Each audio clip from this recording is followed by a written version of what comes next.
تو بھائی چارہ۔ اب دوسرا کام، اللہ کے رسول نے مرکز تعمیر کر لیا مسلمانوں کے لیے یا اللہ سے تعلق قائم کرنے کے لیے۔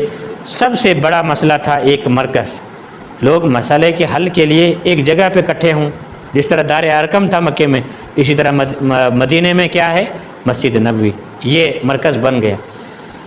اب دوسرا چیلنج تھا اللہ کے رسول کے سامنے، ان صحابہ کا بڑا مسئلہ تھا کہ جو اپنے بیوی بچے چھوڑ کے آئے تھے، کاروبار چھوڑ کے آئے تھے، اور سارے کے سارے ان کے کاروبار وہاں پر ٹھپ ہو گئے تھے اور ان کے اوپر قبضہ کر لیا تھا مشرکین مکہ نے، وہ سارے کے سارے کاروبار ان کے ضبط ہو گئے تھے، اور بے سر و سامان بیچارے آ گئے مدینے میں۔ اس طرح تو نہیں ہے کہ ایسے ہی چھوڑ دیں، ان کو بلایا بھی ہے اور اس کو ایسے ہی چھوڑ دیں۔ اللہ کے رسول نے ان بے سر و سامان مسلمانوں کی امداد کے لیے، ان کے تمام تر مسائل کے حل کے لیے ایک تجویز سوچی۔ وہ تجویز ایسی تھی کہ اس سے پہلے تاریخ اسلام میں یا اس سے پہلے کسی دوسرے مذہب میں اس طرح کا نظارہ یا اس طرح کا بڑا فیصلہ اس زمین و آسمان نے نہیں دیکھا۔ وہ یہ ہے کہ اس وقت اللہ کے رسول نے ایک طرف کھڑا کیا ہے مہاجرین کو جو مکے سے آئے تھے، جن کے پاس کچھ بھی نہیں تھا، اور دوسری طرف مدینے کے اصل باشندے جو ابھی تازہ مسلمان ہوئے ہیں، ان کو سامنے کھڑا کیا صف کی صورت میں، اور کہا کہ ایک بندہ وہاں سے نکلے اور ایک بندہ وہاں سے نکلے۔ پہلے ترغیب دی، اس کے بعد کہا کہ آپ ایک دوسرے کے ساتھ اس طرح بھائی بن جائیں جیسے ایک والد کے اور ایک ماں کے بھائی ہوتے ہیں، اس طرح بھائی بن جائیں۔ بس آپ کا تعلق، آپ کا رشتہ بھائی والا ہونا چاہیے۔ پھر یہ فرق ختم ہونا چاہیے کہ ہم مکی ہیں، آپ مدنی ہیں، یا آپ فلاں خاندان سے ہیں، آپ فلاں نسل سے ہیں، میں فلاں خاندان سے ہوں، میں فلاں نسل سے ہوں، یہ نہیں ہونا چاہیے۔ آپ بس ایک بھائی بن گئے۔ اللہ کے رسول نے ان کو جب ایک دوسرے کے ساتھ بھائی بنا دیا، بھائی بنا دیا، پھر تو یہ ایک دوسرے کے اوپر جان دینے والے بن گئے۔ ان کے قربانیوں کا اندازہ اس بات سے لگایا جا سکتا ہے کہ جو مدنی تھے نا، جو مدینے میں رہنے والے صحابی تھے، انہوں نے اسی وقت اللہ کے رسول سے پیشکش کی، یا اللہ، یا رسول اللہ، اب آپ ایسا کریں، ہمارے جتنے بھی باغات ہیں۔ اب دیکھیں، مکے کے لوگ کاشتکاری نہیں جانتے تھے، کیونکہ مکے میں بیج اگانے کی کوئی زمین نہیں تھی، وہ پتھر تھے، اور لوگ کا تجارت کرتے تھے مکے سے شام تک اور یمن تک۔